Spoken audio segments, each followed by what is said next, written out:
Welcome back to my top 10 most compelling costumes for Game of Thrones Season 7, this one for Episode 4, The Spoils of War.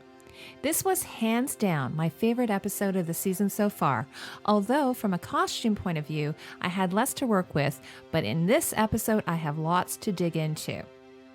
I also had great feedback from many viewers on both YouTube and on Twitter, and I'll share with you some of their insights in this recap. I'll be doing these episode recaps until the end of August, so if you are new to the channel, make sure to subscribe and hit the bell notification so you don't miss a thing. But before we get to that, let me share with you this latest submission from one of my viewers that she sent to me just this morning. And if you'd like to share your cosplay or costume-related artwork with me, I'll leave my email in the description below. Viewer Aysun Kuzey of KuzeyCreations submitted these Melisandre and Queen Cersei doll creations.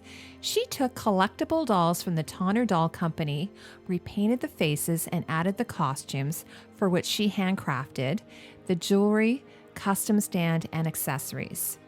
Aysun is a trained tailor, and you can tell this because of her technique, and it's outstanding.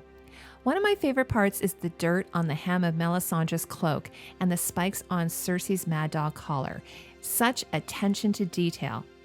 And if you want to find Aysun and look at her other dolls, she's on Twitter and Facebook, so I'll leave a link in the description below.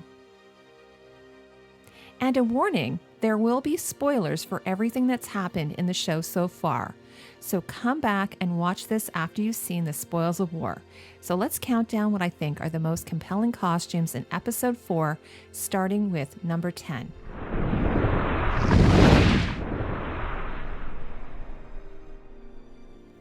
I think another gown for Cersei was unnecessary, if not an ugly addition to her dark and bleak wardrobe. I get the subtext and the arc for her character, but for this scene, any of her other black gowns would have sufficed, which is why this costume is at the bottom of my list. Honestly, I would have liked to have seen the money go somewhere else, like maybe in some armor for Bran or some new clothes for Brienne. And it's also ill-fitting, puckering at the top. This dress is cut like her blow-up-the-septive Baylor gown with the princess seams. And there can be a multitude of other reasons behind the puckering. So from what I can tell, the dress appears to be pushing upwards, so it might be something like the fabric itself, or the lining is shifting over top of her corset. Wamples on Twitter pointed out that Cersei's dress wasn't the only ill-fitting thing on the show. She wanted to know what was going on with Missandei's pants. You know, honestly, that's a hard one, and it's rather uncomfortable when the camera is dead center, pointing right at her crotch. I think there's a few things happening here. The pants, from what I can tell, are leather, and they can sometimes stretch and warp. And the front has lacing, which, it draws your eyes in even more, making you focus on every lump and bump. And finally, the coat, it's very high-waisted, again, drawing your eye up to like her crotch. So it's honestly not all that bad, but it was, for that scene, a perfect storm. So hopefully we won't have to see that again. And back to Cersei. As much as I wasn't crazy about the dress, I was really fascinated by the mystery of the fabric, and from what I can tell, it looks like it's leather. I suspect, although I'm not certain, that the fabric is a custom creation of leather fabricators D'Alessio Galliano in Italy. Now, they created the leathers for Cersei's other gowns, and also for Tywin Lannister's coats. They have this three-dimensional technique, like this example here, where they can create raised, textured leather motifs. And according to their website, this technique involves skins made with three-dimensional workflows that allow you to create personal designs with special depth and thickness effects. So on the left is a finished sample of raised leather grid motif, and on the right, the grid mold. And I think they used something similar for this chiclet mold for Cersei's gown, albeit, they've done some modifications to it.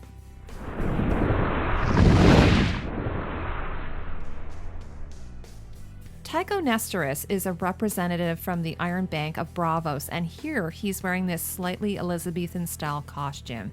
His overrobe, or surcoat with the long hanging sleeves and rope belt, they're an add-on to an existing costume from a previous season. His surcoat is similar to the one seen here in the painting, Justice of Emperor Otto III by Derek Bouts from the Museum of Fine Arts in Belgium, and that's dated from 1471 to 1475. Here is a season 5 behind-the-scenes shot of actors Mark Gatiss with Roger Ashton Griffiths, who played Mace Tyrell. And you can see that under his robe, Mark Gatiss is wearing a doublet and sunrise sunburst pleated skirt, the same one from season 7. The front of his doublet reveals decorative cord quilting, which is also referred to as Italian quilting. This effect is achieved by creating channels between two pieces of fabric for which the cord is woven through. This embroidery technique, as we see on the left, differs from couching, seen on the right, which is where the cord is applied directly on top of the fabric. Tycho also wears a stacked set of short ruffs. Now in Europe, this clothing accessory didn't come into fashion until the mid-16th century. The ruff is a detachable collar made by cartridge pleating fabric or lace into a figure-of-8 pattern and attaching it to a band. The ruff was worn by both men and women until the mid-17th century. Here are portraits of two French kings in ruffs.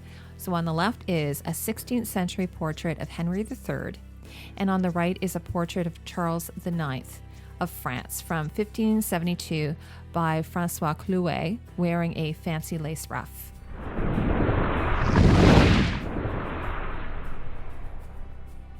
Brienne and Pod, they don't get new costumes this season, but they do have new capes. So I'm not sure how I feel about this cape for Brienne. I really like the heavy-duty leather straps, which are, really similar to Jon Snow, but the print on the cape, it looks a bit too contemporary for my liking. But at any rate, it's not really distracting or anything. I just sort of feel bad that, like many of the characters, Brienne doesn't get any new clothes.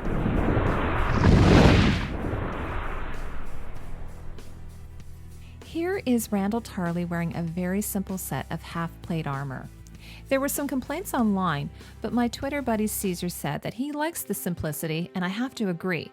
The Tarleys are a lesser house to the Lannisters, and the Tarleys were a vassal house to House Tyrell, so therefore their armor would not be as ornate. Randyll wears his sash over his armor like another Westeros patriarch, Tywin Lannister, although Tywin's, of course, is much grander. The Tarly armor is similar to this polished steel pikeman's breastplate and backplate, without any bells and whistles, from the Royal Collection in England. The breastplate is peascod shaped, meaning that the belly juts out. Here's a complete set of pikeman's armor. This style of armor was worn by the British Civil War infantry from about 1640, and it's from the National Army Museum in London. And the armor would normally be worn with a pikeman's helmet, like the one seen here, but like all of the principal cast, Randyll never wears a helmet.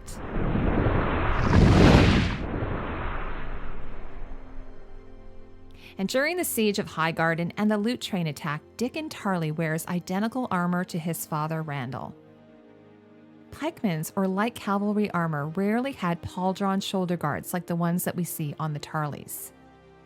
You can see the fauds, or they're also called lame plates, attached to the front breastplate to protect the waist and hip.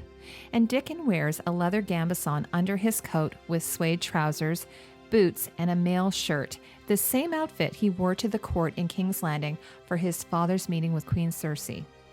Here's a similar style jacket to Dickon's that dates from 1630, although it's quite a bit shorter. The English buff coat, as it was called, was a thick leather jacket worn by English Civil War cavalrymen and officers as added protection under their armor. And this coat is part of the Royal Armouries collection in England.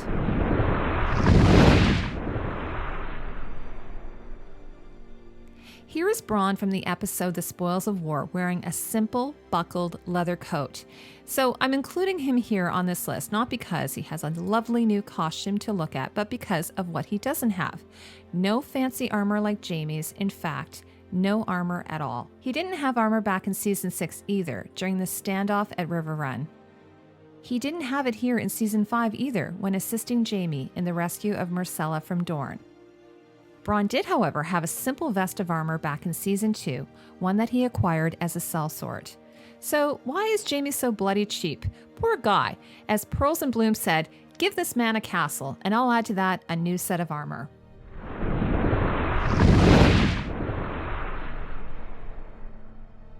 I'm including Sansa on this list because Michelle Clapton did an interview with Making Thrones, including sharing some awesome pictures of the Stark sibling costumes. Here's a look at her first costume. It's so great to be able to see it finally. With the lighting and the filters, the show doesn't divulge any of this fine detail and craftsmanship. For instance, I had no idea that her neck roll was covered in feathers. In the interview, Clapton said, "There is something they have taken from their parents in the shape of a dress, the cut of a cape. Sansa's capes, for instance, represents Ned and her desire to take on more of a leadership role at Winterfell."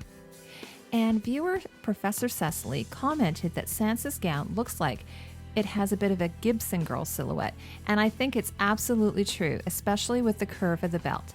So I'll get more into that and I'll look into the background of it on my next video. If you look closely, you'll notice that Sansa's belt is not entirely black, but a mottled oxblood color. And of Sansa's belt, Clapton says, "This is her taking back control of her body. I designed it to wrap around over her side-lace dress to represent the absolute removal of any possible physical touch. Her dresses are also tightly laced on, incredibly difficult to move in. It's a message to Littlefinger." I'm going to take you away from the list for a moment, since everyone's been talking about the cave symbols created by the Children of the Forest from the episode The Spoils of War. We saw this same formation of the dead by the White Walkers in the Game of Thrones debut, Winter is Coming. You know, I actually hadn't put much thought into it until a few months back when a viewer asked me about the significance of the black circle on Sansa's necklace, the one that she wears with her Dark Sansa.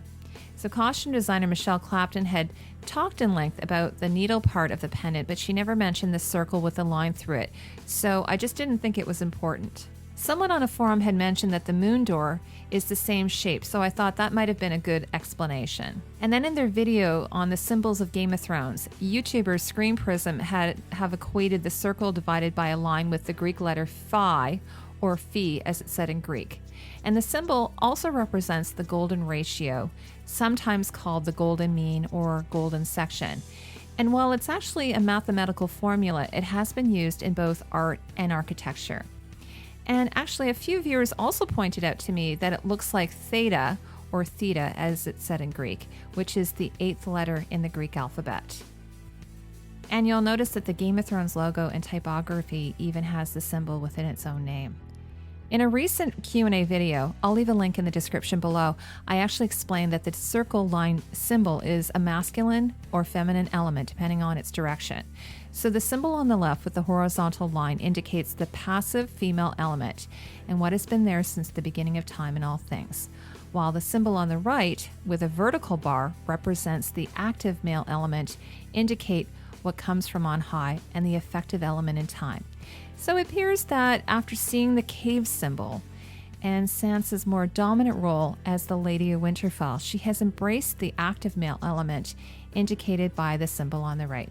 Anyway, you guys, you can let me know what your thoughts are in the comment section below.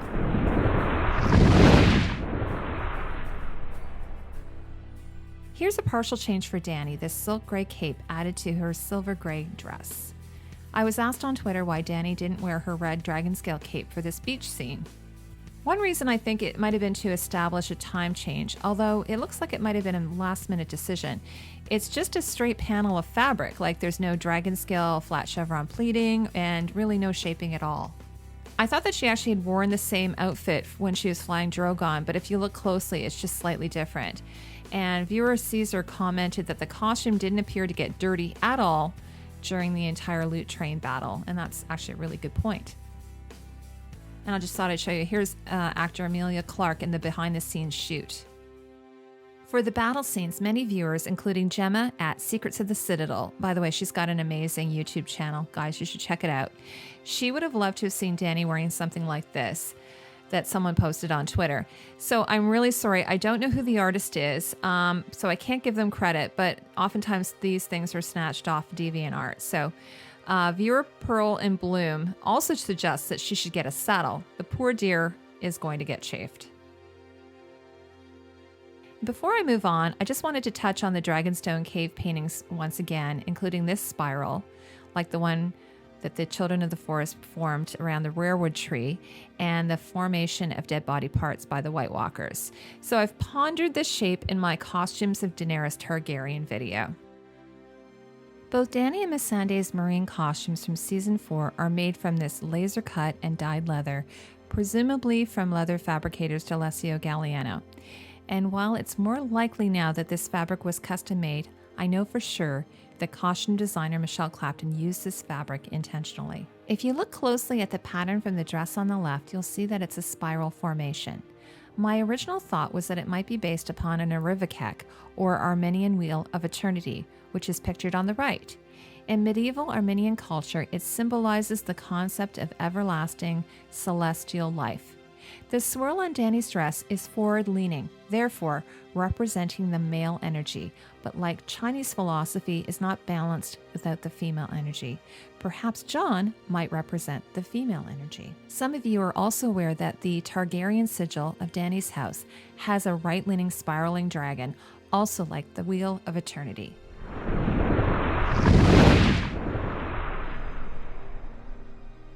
Arya returns to Winterfell and is reunited with her two siblings and finally gets to toss the rags, arriving in her new duds in time to have a quick bout with Brienne.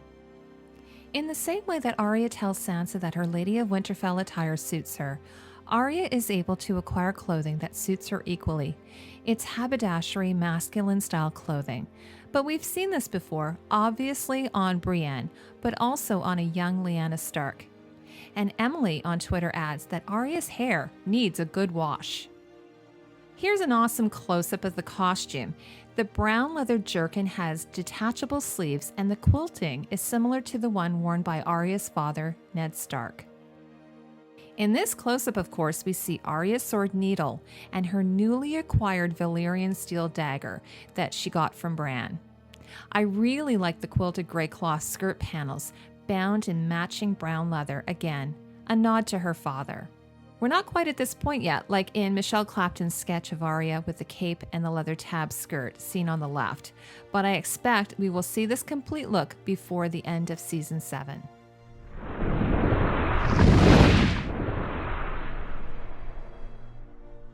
And finally, we have Bran Stark. I put him at the top because I think of all the looks this episode, it was my favorite. And I've been looking forward to seeing him reunited with his siblings, and out of all those, pelts. It's pretty shocking now that we've seen these kids grow up over the last 7 years, and next to Rickon, Bran was the youngest Stark child. Michelle Clapton says of the palette for the Stark children, "Winter has come, so I wanted to reflect the somber mood, a closing down. There are discrete tones within the costumes, subdued hints of their sigil colors. I wanted to reflect how different they all are from their experiences." Here's a promotional cover shoot of Bran in his full costume, but without the wolf pelt collar. Another reason why I like this costume is that Bran isn't entirely in black despite the rest of the cast.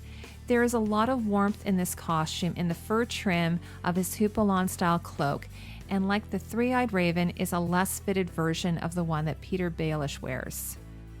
The addition of the brown pelt collar compared to Sansa's, which is very cool, gives the costume an additional shot of color, and the leather underjacket looks like a brigandine with metal studs, perhaps a little bit of armor. Another thing I like about the costume is all the little details. Like many of the young men in Westeros, Bran wears a silk cravat under this really cool buckled cowl collar. Like, you could actually wear this collar today. The belt has some pretty Celtic stamping if you look closely, and these little bronze metal filigree decorations. That's it for this video. What do you think of the Stark children's costumes? Do you see any meaning in the symbols from the cave? If so, feel free to leave it in the comment section below. And if you enjoyed this video, please like it and share it with your friends. I'll be back with another recap next Monday. Once again, thank you so much for watching.